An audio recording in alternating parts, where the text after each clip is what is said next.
Welcome to The Explainer. Today, we're going to trace the incredible journey of a single great idea. From that initial spark inside a company to a force that can literally reshape an entire industry. Let's dive into the life cycle of innovation. So let's kick things off with this quote from Enrique Sanchez. He's head of new product development, and I think this just gets right to the heart of it. Innovation isn't some extra thing you do, some nice to have. It's one of the two core functions of a business, period. Everything else is just supporting those two things. Okay, so that immediately brings up a huge question, right? How does a big established company, one that can get kind of slow and bogged down in bureaucracy, keep that creative spark alive? How do they manage to act more like a nimble little startup? Well, one of the most powerful answers is this idea called intrapreneurship. The concept is actually pretty simple. You don't just hire employees, you actively try to create entrepreneurs inside the company, giving them the freedom and the resources to go out and build their own cool stuff.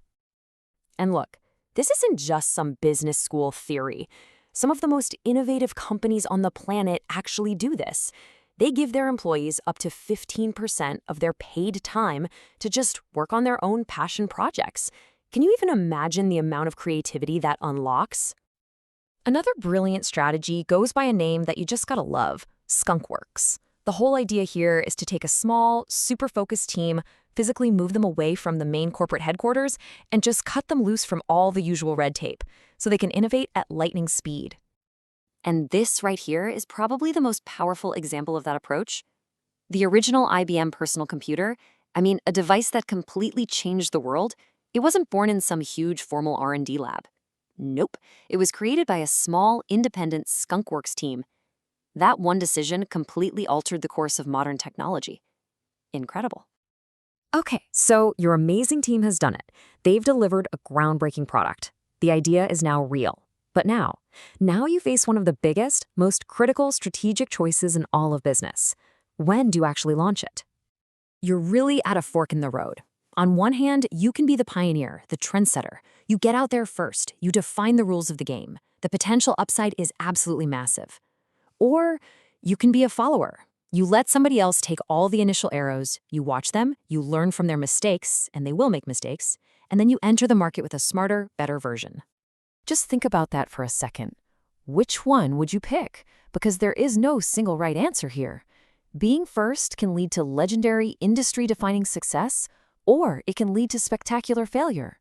And following can be a safe, smart path to profit, or it can be a recipe for just being second best forever. It is a huge gamble no matter which way you go. Now, let's zoom out. Your product is launched. So are your competitors. A whole new industry is suddenly born. So what happens next? Well, it's almost never a straight line to success. It's actually a predictable and often pretty brutal cycle.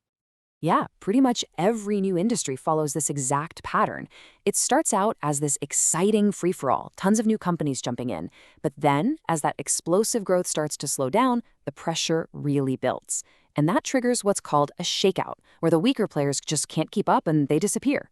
Just think about the early days of the internet, right? There were hundreds of search engines before a couple of giants came to consolidate the entire market. So we followed our idea all the way from a tiny spark to a massive, industry-wide battle. Let's pull all of these different threads together and kind of distill our journey into a clear, simple playbook for how to think about innovation. So here it is. The most crucial point is that innovation isn't just some random lightning strike of genius. It's a strategic process. It all starts with creating the right kind of culture through things like Intrapreneurship and Skunkworks. Then it moves to that critical decision point about when to enter the market. Are you going to be a pioneer or a follower? And finally, it requires understanding the bigger picture, the industry life cycle you're in, so you can anticipate and hopefully survive that inevitable shakeout. And that really brings us to our final thought for today.